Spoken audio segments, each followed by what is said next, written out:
Hello, good afternoon. I'm Tracy of tracydanielstherapies.co.uk. So today I'd like to continue talking about stress. I made a Facebook video a couple of weeks ago to talk about stress, and then unfortunately last week I had a cold, so I thought I'd probably end up sneezing an awful lot if I did a video last week, so I thought I'll just leave that.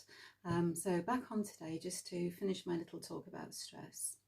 Today I have a bucket. I'm going to be doing something with that later. I'm just going to put that to one side for a moment. So before I talk about my bucket, just a quick recap from my previous video. So I talked about how as human beings we are wired to have an instant response when we feel that we are in danger or that we may feel that we're threatened in any way. And this is a reaction to danger. It's an instant automatic response, and this is known as the fight, flight or freeze response.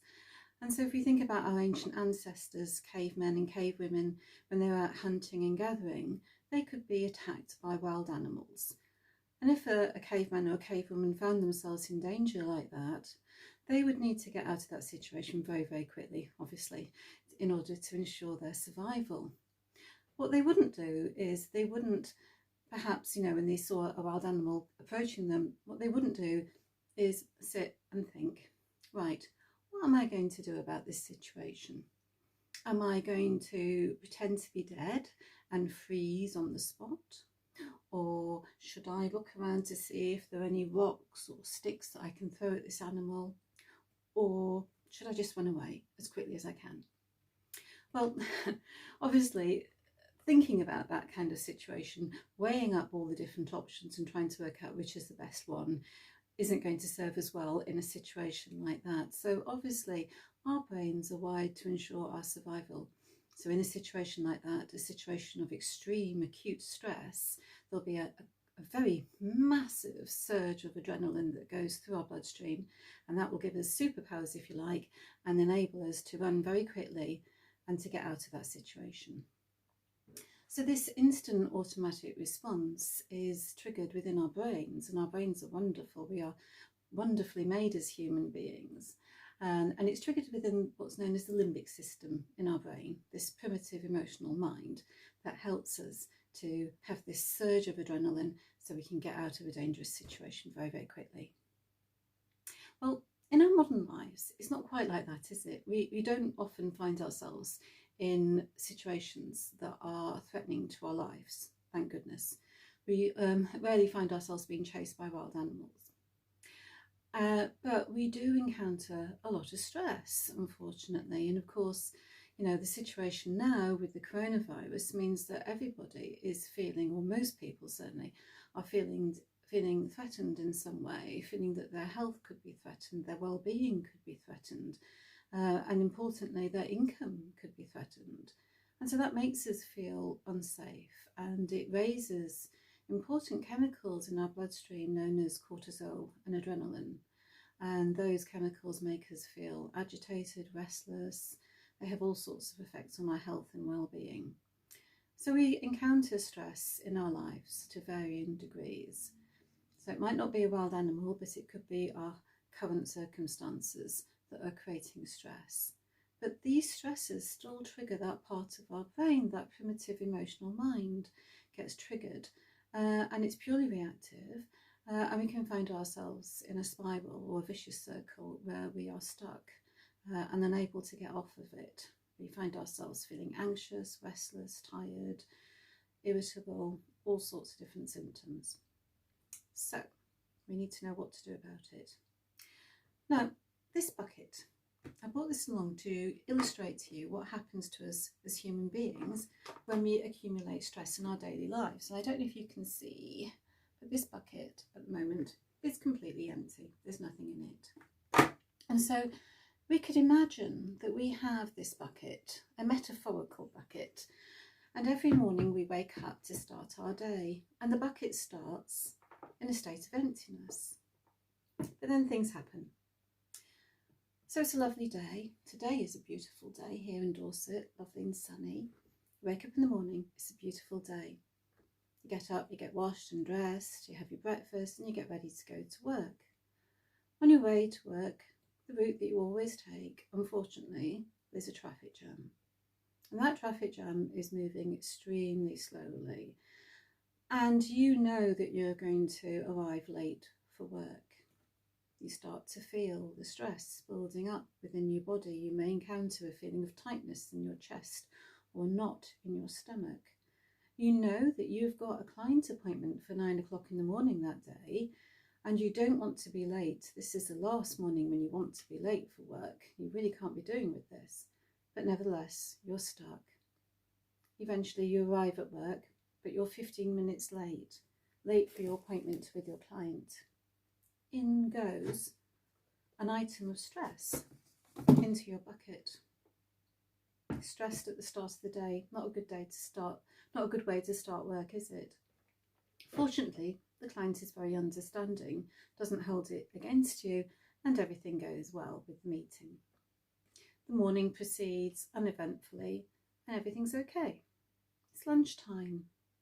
You go out for lunch, as you always do, to the sandwich shop, buy a sandwich, and you're walking back to the office, looking down at your mobile phone, checking your messages.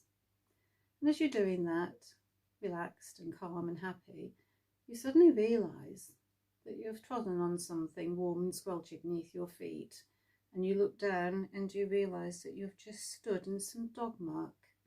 And those are lovely new shoes that you've got on today, and now they are ruined. Oh dear, one of those days. Another item of stress.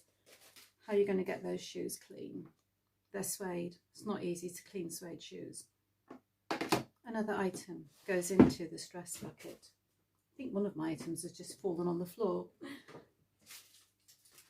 So anyway, the afternoon proceeds and everything's okay during the afternoon at work. Suddenly the sun's come out here and it's very, very bright. Everything proceeds okay. Eventually it's time to go home, and you arrive at home and you have some dinner. Well, you're getting your dinner ready, that is. And you're cooking some steaks. And you go into the cupboard and you look for your steaks, for your steak seasoning rather. And you go into the cupboard and you find your steak seasoning, but the jar is empty. Your partner must have used it all up and not told you about it, not told you that the jar was empty. And now you haven't got your favourite seasoning to put on your steaks. So you're going to have to improvise. Nevertheless, it's a niggle because you really like that seasoning. Another item into the stress bucket. These things happen in life, don't they? Things go wrong, unfortunately. You sat down, having dinner, relaxing, chatting to your partner, and then he or she informs you that they've received an email from head office. And that email has informed everybody in their organisation that because of the situation with coronavirus, because of the economic situation and downturn in business, unfortunately the company is going to have to make a number of people redundant this year.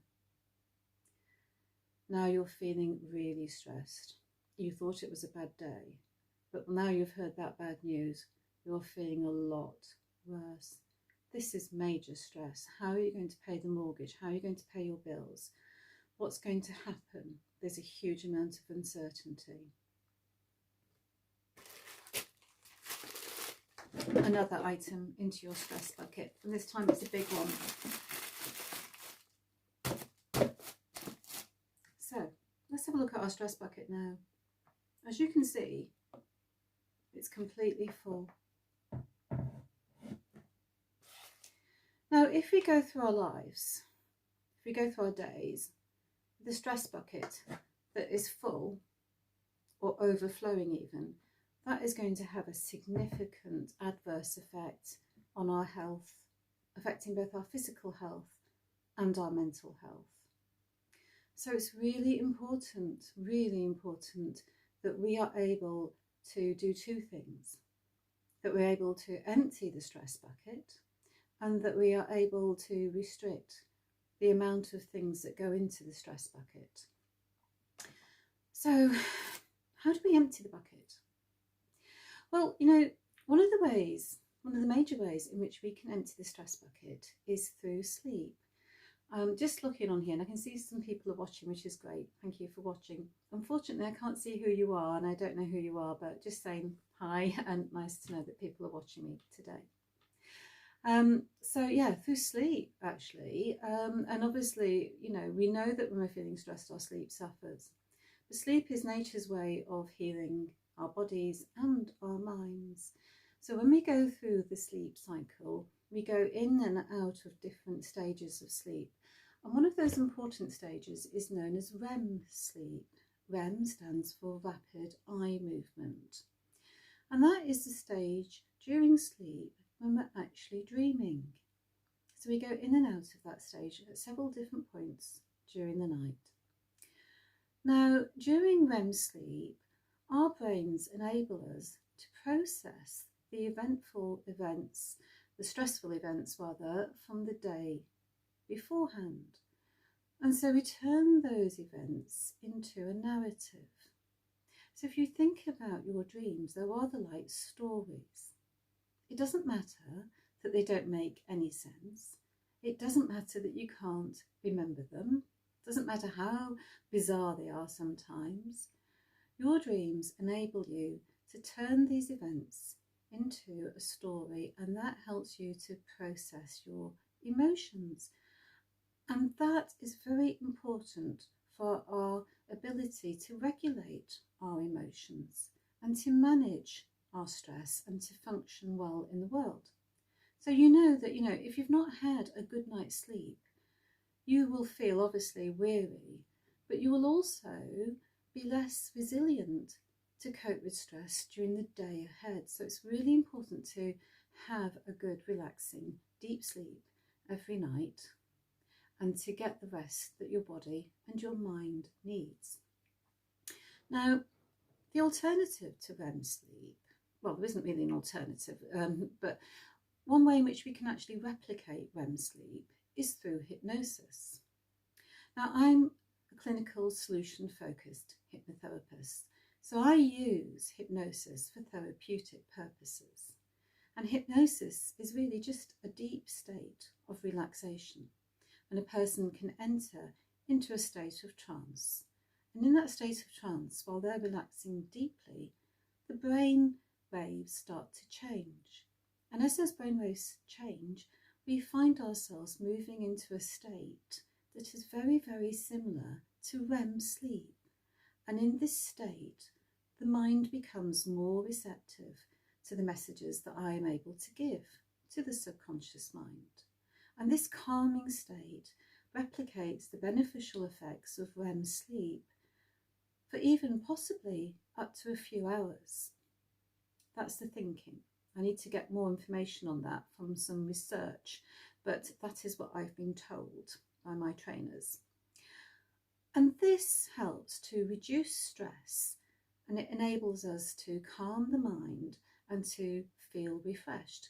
So often people will find after practicing hypnosis with me that they feel deeply relaxed, but also they feel refreshed, mentally refreshed. So hypnosis can help you to empty your stress bucket. The other way in which we can deal with this is to restrict the amount that goes into the stress bucket in the first place. So we need to be able to take positive steps to restrict what goes into the stress bucket. Now, I showed that bucket to you, and I showed you how this bucket can become filled up quite easily.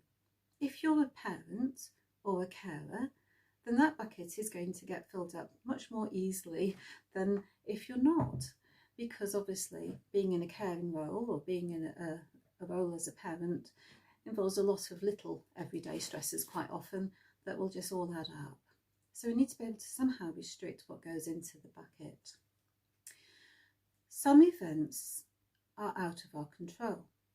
So in the example that I gave, I talked about somebody telling them about how their partner telling them about how they may possibly face redundancy. A situation like that is a major concern, isn't it? But it's out of our control. It's to do with external events. Nevertheless, we can take some element of control So rather than operating from the primitive emotional mind, which is purely reactive, we can function better from our intellectual mind, our rational brain, which helps us to solve problems and to deal with situations, which helps us to respond rather than to react to a problem. And so finding a way in which we can just take a breath, pause, and look at things differently can help us to get into that other part of our brain, the problem-solving part of our brain. What could you do? What other way is there at looking at the problem? What methods might help you? So for some people, if they're feeling very stressed by a problem, it can be helpful to actually write it down on a piece of paper to identify clearly what the problem is. That in itself, perhaps writing it down in a journal, a diary or a notebook, whatever, that process in itself can actually help the brain switch from the emotional mind to the rational problem-solving part of the brain. And then you can start to think of some solutions. Solution-focused therapy is a type of hypnotherapy that I practice, so it's very much focused upon helping people to find solutions. I like to work with people on a one-to-one basis, and I like to help them to get to the nitty-gritty details of their problems, of their issues, and start to work at how to change things, how to look at those problems, break them down, and find solutions. Getting into that part of the brain that is responsive, that is logical and rational, rather than the emotional mind, which is purely reactive. Also, it can be helpful to ask for help, to ask for somebody else's opinion or viewpoint. Somebody else's perspective could be quite different to your own. They may have another way of looking at your problem, and they may be able to offer you some useful advice. Now, it's difficult sometimes for some people to ask for help, and I know how difficult it can be. Some of us are very independent. I think as British people, we are kind of historically raised to have a stiff upper lip and to roll up our sleeves and get on with it for ourselves. But that doesn't always help us. So if we can perhaps set aside any feelings of pride or any feelings that we might be seen as weak because we need help, it's actually braver, and it's actually, quite a vulnerable thing to do, to put yourself in a situation of asking for help. But it's brave to ask for help, because in doing that you are admitting that you are finding a situation difficult to cope with, and there's nothing wrong with that. So ask for help, family, friends, people that you feel you can open up to or trust, because they could offer you some valuable insights into how you could perhaps deal with the situation. So taking, again, for example, that illustration I gave about somebody whose partner was talking to them about the threat of redundancy. Now that person could choose to worry about that day in, day out, constantly, for weeks, until the event actually happens and their partner is made redundant, or could decide to shelve that problem and say to themselves, well, I'll take positive steps now to manage the situation as best I can. Perhaps, look at the budget, look at our finances, look at how we plan ahead, and then see how things work out. And it could be that in a month or two they find that yes, there are some redundancies in the organisation, but their partner isn't one of the people who has been made redundant. And so sometimes the worst case scenario doesn't always happen. We often worry about things, expand them in our minds and focus on the worst case scenario, but often the worst case scenario doesn't actually happen. But all of that mental energy has been used up worrying about something that may not ever happen anyway, and that just makes anybody feel stressed and anxious and unwell. So trying to shelve worry and anxiety until you actually get to the point where it has to be looked at and dealt with isn't a bad idea, because sometimes we do expand things in our minds and make them bigger than they actually need to be, and that's the way our brains work. So another thing that can help you to restrict what's in your stress bucket is just to take 1 or 2 moments, perhaps towards the end of the day, each day, to engage in reflection and to consider what's been good about your day, what positive things have happened, and however small or insignificant they may seem, they are important. So again, it could be helpful to write those things down in your journal or your diary or notebook, perhaps just 1 or 2, perhaps even 3 things that have been positive, that have made you feel a little bit better, made you feel less stressed, made you feel a little bit more optimistic, and that you can cope with life. So it doesn't matter, as I say, how insignificant it is. I mean, for me, if you have a look, you can see behind me I've got some daffodils there, and there's some daffodils popping up in my garden. Well, you know, that's a really small thing, but actually it makes me feel really positive because it reminds me that spring really is on the way, and we can look forward to brighter, sunnier days, and just feeling, you know, a lot happier because of the change in weather. It's not going to be winter forever, so spring is on the way. So choosing to focus on positive things helps us to diminish, to shrink down the significance of those things that are making us feel stressed. And it helps to calm down that primitive emotional mind that is making us feel so anxious, so worried, so upset. And it helps us to feel calm and relaxed and a bit more in control of things. So I hope you found this helpful. I'm always here to help anybody who needs help. Just get in touch with me if you want to have a chat about anything. So as I said, you know, I'm a solution-focused hypnotherapist. I'm also qualified in mindfulness, and I like to practice well-being. I'm a well-being practitioner. So mental health, well-being, these are the things that I'm passionate about, and I'm always here to help. So just send me a message, send me a text, or you can send an email if you want to make an inquiry to td@tracydanielstherapies.co.uk. You can book in to see me for a free initial consultation, which will last for approximately 30 minutes. So, you know, get in touch. You've got nothing to lose if you need my help. And if you're watching this video and you found it helpful, you know, I would love your feedback. So please give me some feedback. Let me know. Give me a thumbs up if you like it. Make some comments in the comments box underneath. And if you are a fellow colleague, a solution-focused hypnotherapist like myself, and you're following my page or watching my videos, please let me know what you think about them and give me some feedback. And if you're watching this on replay, please type in #replay in the comments box below the video, because that actually helps to push the video out to more people. So I want to help as many people as I can during this difficult time. So please do that. It will help me to help others. Thank you so much for watching today. I hope you have a good day. I hope the rest of your day goes well, and take care. And I'll be online again perhaps next week at the same time at 12:30 to talk about something else that's important to me. Okay, and hopefully helpful to you. Okay, take care everybody. Bye bye.